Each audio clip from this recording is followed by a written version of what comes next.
nous est proposé aujourd'hui de rendre hommage à Bernard Zerfus, architecte français, en attribuant son nom à une emprise à Paris, dans notre arrondissement, le 7e. Au cœur de cet arrondissement s'élève l'Organisme mondial de l'éducation et de la culture, faisant face à l'école militaire. J'ai dit l'UNESCO.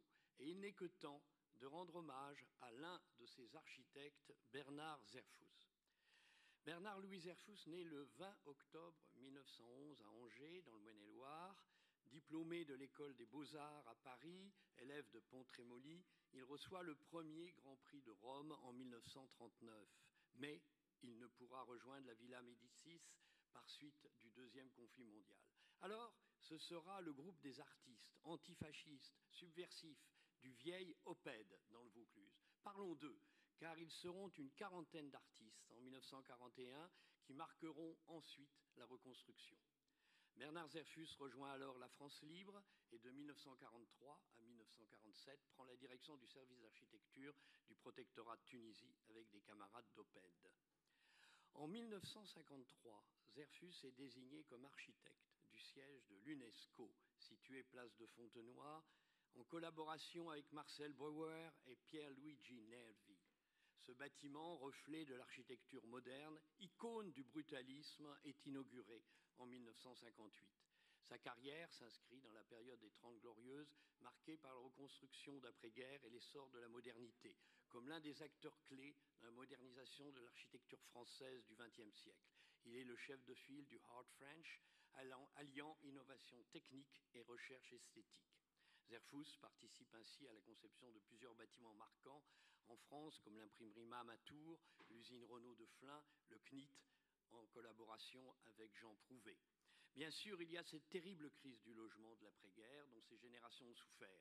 Et il fallait construire vite et assurer des standards de confort modernes avec la mobilisation des acteurs. Et c'est presque mot pour mot, en rajoutant la rénovation énergétique, rattrapée par l'actualité, le débat organisé de ce matin.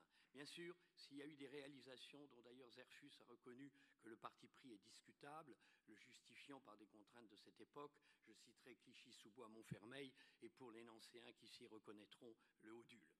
Il est architecte des bâtiments de France, des palais nationaux en 1956. Il est inspecteur général de 1965 à 1968, s'inscrivant ainsi dans les années Malraux. Il est élu membre de l'Académie des Beaux-Arts le 18 mai 1983, puis secrétaire perpétuel de l'Académie des Beaux-Arts le 12 janvier 1994, succédant à Marcel Landowski.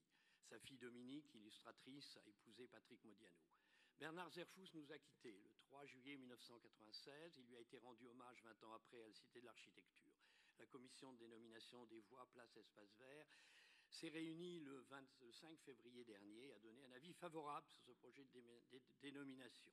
À ce propos, avec moins de 1% de rues qui portent les noms d'architectes, la ville de Paris n'honore pas ceux qui l'ont construite, alors que l'époque médiévale leur permettait de porter leur marque et que nos immeubles haussmanniens ont gravé leur nom sur les façades.